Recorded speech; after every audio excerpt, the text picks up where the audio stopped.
नमस्कार किसान साथियों, मैं हूं आपका पटेल भाई। कृषि नेटवर्क के यूट्यूब चैनल में आपका तहे दिल से स्वागत करता हूं। दोस्तों, आज हम नंदुरबार जिले के कुकावल इस गांव में सद्दाम पटेल नाम के एक किसान हैं जो देसी मुर्गियों का पालन करते हैं। आज हम उनके खेत में जा पहुँचे हैं। दोस्तों, यहाँ पर आप देख सकते हो, बहुत ही अच्छी तरीके से और देसी तरीके से इन्होंने यह मुर्गियों का पालन किया है। इसके पीछे रीज़न भी वही है क्योंकि यह मुर्गियाँ नंदुरबार ज़िले में ही पाई जाती है। दोस्तों, यह देसी मुर्गियों को जिस तरह से रखा जाता है वो बहुत पारंपरिक तरीका है। यहाँ पर हमें इस केंद्र के अंदर बाम्बू लगाए हुए दिखते हैं और कुछ जुगाड़ किया हुआ दिखाई देता है जिसके अंदर मुर्गियाँ बैठ के अंडा देती है और उनके बैठने का साधन भी बहुत अच्छे तरीके से बनाया गया है और यहाँ पे जुगाड़ कर कुछ ना कुछ चीज़ें बनाई हुई हमें दिखाई देती है। दोस्तों, तकरीबन यह जो पालन केंद्र है यह सिर्फ मुर्गियाँ ही नहीं पाली जाती, तो मुर्गियों के साथ साथ यहाँ पर हमें कबूतर भी दिखा है। कबूतरों का भी पालन किया जाता है और इसी शेड के साइड में जो बकरियां कही जाती है तो बकरियों का भी पालन किया जाता है। दोस्तों, एक साथ पशु और पंछियों का पालन यहाँ के सद्दाम जी कर रहे हैं। दोस्तों, इनसे मुनाफा भी बहुत अच्छा आता है और तीनों पशु पंछियों से अच्छी तरीके से उत्पादन लिया जा रहा है और देसी तकनीक का इस्तेमाल किया जाता है। आप यहाँ पर देख सकते हो कितना बेहतरीन और अच्छा तरीका अपनाया है क्योंकि और यहाँ पर भी हम देख सकते हैं कि कबूतर और मुर्गियाँ एक साथ दाना चुगती हुई हमें यहाँ पर दिखाई दे रही है। बेहतरीन तरीका यहाँ पर इन जीवों में दिखाई देता है। दोस्तों, इस किसान ने एक अच्छा तरीका अपनाया है और कम लागत में ज़्यादा से ज़्यादा मुनाफा कमाने का ये तरीका है और यहाँ पर सभी तरह की डॉक्टरी सुविधाएं उपलब्ध है और डॉक्टरों की सहायता से उनके मार्गदर्शन में पंछियों की सेवा की जाती है और पशुओं की भी सेवा की जाती है।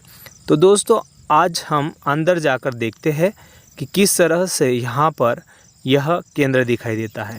पारंपरिक तरीके से यहाँ पर देखो, यह कबूतर को पालने की जगह है और एक कबूतरों को किस तरह से संभाला जाता है यह भी देसी जुगाड़ है और यहाँ से डब्बों से तैयार की हुई और उनको रहने के लिए जगह तैयार की गई है और ये है देसी बकरियों के बच्चे। दोस्तों, तो हम पूरी जानकारी सद्दाम पटेल जी से अभी लेंगे। सर नमस्कार, आपका नाम और पता हमारे किसान मित्रों को बताइए। सद्दाम रफीक पटेल, राहणार कुकावल, तालुका शहादा, जिला नंदुरबार। सर, हम आपसे जानना चाहेंगे कि आप मुर्गी पालन कब से कर रहे हैं, उसके बारे में हमें जानकारी दीजिए। मैं कम से कम 4 महीने से कर रहे हैं। इसके पहले अपने घर की मुर्गी थी, अभी ये भी नंदुरबार जिले की मुर्गी लाई है। उसको अपने बच्चे थोड़ा 1-2-2.5 महीने का बच्चा लाया था, अभी अंडे देना शुरुआत की है। कम से कम रोज़ का 30-40 अंडे निकलते हैं। इसको शुरुआत करने के लिए कम से कम 4 महीने हुए अपने को।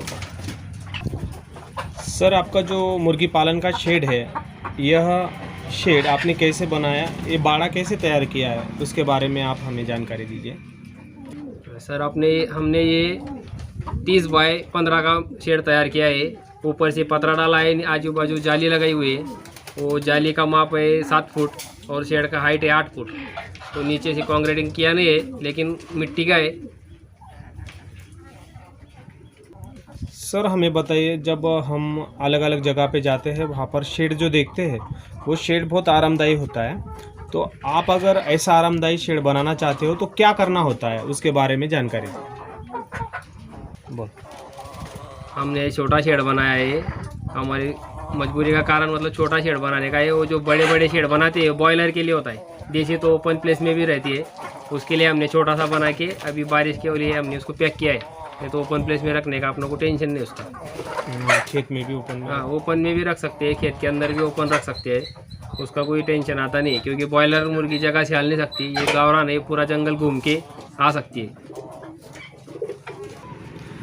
आप हमें बताइए कि आपके पास अभी मौजूदा स्थिति में कितनी मुर्गियां हैं, उसके बारे में जानकारी दीजिए। हमारे पास अभी फ़िलहाल 140 मुर्गी फ़िलहाल में तैयार है। उसके बाद हमने छोटा सा बच्चों का भी बनाया है, वो 100-150 बच्चा तैयार हो रहा है। उसके बाद वो बढ़ते बढ़ते करना है, शुरुआत अपने छोटे से की है। हाँ, आपने यहाँ पर कबूतर भी पाल रखे हैं। आपके पास कितने कबूतर हैं और कौन सी किस्म के हो, बता सकते हो आप? सर हमारे पास कबूतर है, एक मोरपंखी है, पंजाब है, मोरपंखी पंजाब है, एक अपने शादी है, 2-3 प्रकार के अपने पास पाव मोज बोल के करते हैं, वो भी है। 4-5 जात के कबूतर है, 30-40 कबूतर आएंगे अपने पास। सर हमें बताइए कि मुर्गियों को चारे के लिए प्रतिदिन क्या देते हैं और कितनी मात्रा में देना होता है, उसके बारे में जानकारी दीजिए। वो इसके लिए इसका पेशी देसी का खाद्य मिलता है, वो कम से कम रोज़ का हम 9 किलो अनाज डालते हैं, और उसके अंदर मिक्स मक्का, सोयाबीन, चावल, गेहूँ ये मिक्स करके ये 10 किलो का अनाज अपन अलग से खिला दें। सर देशी मुर्गी के लिए आदर्श खाद्य क्या होता है और क्या होना चाहिए, ये हमारे किसान मित्रों को बताइए।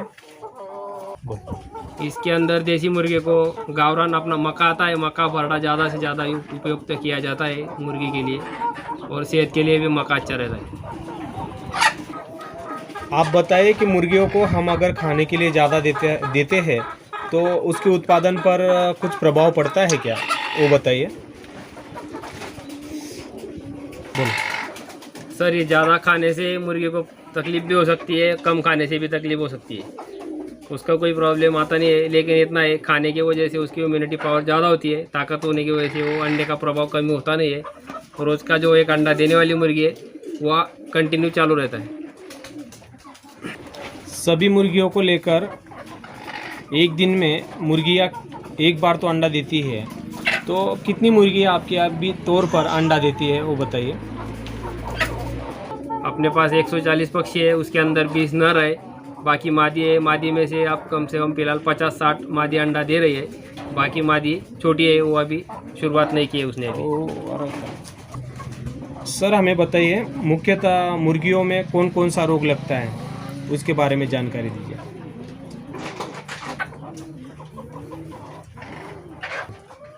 इसके अंदर अभी फिलहाल में मुंह पर फुंसी होना, सर्दी, डायरिया, मलेरिया, संडास, उसके बाद में मिर्गी करके रोग निकला है सर। मिर्गी आने के बाद में मुर्गी कम से कम 4 दिन के बाद एक्सपायर हो जाती है। सर आपने जो मुर्गियों के ऊपर आने वाले रोग के बारे में बताया, उस रोग का नियंत्रण आप कैसे करते हो, उसके बारे में जानकारी दीजिए। सर हमारा ये डॉक्टर मंडड़े करके आते हैं, वो लसीकरण दे के जाते हैं, वो लसीकरण करना पड़ती है। अभी फ़िलहाल में हमने लासोंटा करके लस दी है, और उसके बाद में सर्दी और संडास के लिए और अलग से दवा दे के गई। सर्दी पे क्या करना पड़ता है? सर्दी के लिए दवाई दी के गई है, दवाई के अंदर पानी भी मिक्स करना है, 10 लीटर पानी के अंदर मिक्स करके उनको रोज़ के सुबह शाम 2 टाइम पानी देना है। सर जो मुख्यतः आपके पास मुर्गियां हैं, इस बाड़े में मच्छर और मक्खियों की समस्या बनी होती है, तो आप इसका उपचार कैसे करते हैं, इसके बारे में बताइए। बोल। हमें मच्छर मक्खियों के लिए स्प्रे आता है, 2 दिन या 3 दिन के बाद स्प्रे करना पड़ता है। स्प्रे बुटॉक्स करके स्प्रे आता है, मच्छर मक्खी गोचड़ी, इस बारे में मच्छर मक्खी गोचड़ी, और उसके ऊपर आती है वो बारीक से पीसे करके बोलते हैं, वो भी मर जाते हैं। सर जब ये मुर्गियाँ फूड आती है तो उसके लक्षण क्या होते हैं, हम कैसे पहचान पाते हैं उसे? इसके लक्षण ऐसे होते हैं सर कि अंडे देना, जो जगह पे अंडा हर रोज़ देती है ना, वो जगह पे आके बैठना, पूरा दिन वो जगह को छोड़ने का नहीं, और अंडे दूसरी मुर्गी के अंडे को संभाल के रखना, ये इसके लक्षण होते हैं। सर आप जो मुर्गियों से निकलने वाले अंडे वो कहाँ पर बेचते हैं, वो बताइए। मुर्गियों से निकलने वाला अंडे अपने गांव के अंदर लेके जाते हैं सर, और उस लेके जाने के बाद में बुक भी किया जाता है कि 2 दिन के बाद 1 दिन के बाद भी मिलेगी, पर फिलहाल अभी 30-40 अंडा निकल रहा है, इसके लिए थोड़ा करके आपने शुरुआत की है। सर मुर्गियों की जो विष्ठा होती है, उनसे निकलने वाला जो खाद होता है, उसको आप कैसे संग्रहित करते हैं उसके बारे में बताइए। बोलो। इसका जो खाद निकलता है सर, वो अपन उसको एक जगह जमा करते हैं और धूप का मतलब उन्हाळ्या के टाइम में, हाँ। धूप के सीजन में इसको खेती के अंदर यूज़ करते हैं। सर प्रतिदिन सभी पशुओं पर आप कितना खर्चा करते हो और मुनाफा कितना होता है आपको, उसके बारे में बताइए। बोलो। अपने पास 140 पक्षी है, 140 में से अभी मादी 50 अंडे निकल रहे हैं। सभी पक्षियों पे हम कम से कम 200-250 रुपये खर्चा करते हैं। अभी हमको 500-600 रुपये मतलब उसके अंदर मुनाफा आता है। आप लोगों को 300-400 रुपये मुनाफा रहता है। सर आपने पशुपालन ही क्यों चुना, इसके बारे में बताइए। मतलब मुर्गी पालन क्यों चुना है आपने, वो बताइए। अपनी खेती के साइड बिजनेस के लिए अपन ने पशुपालन चुना है, क्योंकि खेती के अंदर भी ध्यान दिया जाता है और ये पशुपालन उसको लगा के ही किया है, तो उसके अंदर भी अपना सुबह शाम ध्यान रहता है। सर हमें ये बताइए, क्या अगर हमारे भारतीय किसान देशी मुर्गी का पालन करना चाहते हैं तो आप उन्हें क्या मैसेज दोगे, क्या सुझाव देना चाहोगे, वो बताइए। बोलो। देशी मुर्गे का अपने शेतकरी भाइयों से एक निवेदन है कि भाई ये करने के लिए होना, क्योंकि अपनी खेती के लिए साइड बिजनेस होता है। दिन भर इसे ओपन प्लेस रखते हैं, अपने खेत के अंदर घूम के आने के बाद में ये अपने आप जगह पर अंडा देती है और अपना मुनाफा तैयार रहता है। उठा के लाना है उसको उधर से अपने को। हाँ, साल में अपने को कम से कम 1.5 या 2 लाख रुपए आते हैं नफ़ा। खर्चा निकालने के बाद अपने को 1-1.25 लाख रुपए रहता है। सर आपने हमारे कृषि नेटवर्क के यूट्यूब चैनल को बहुत अच्छी जानकारी दी है, आपका तहे दिल से धन्यवाद।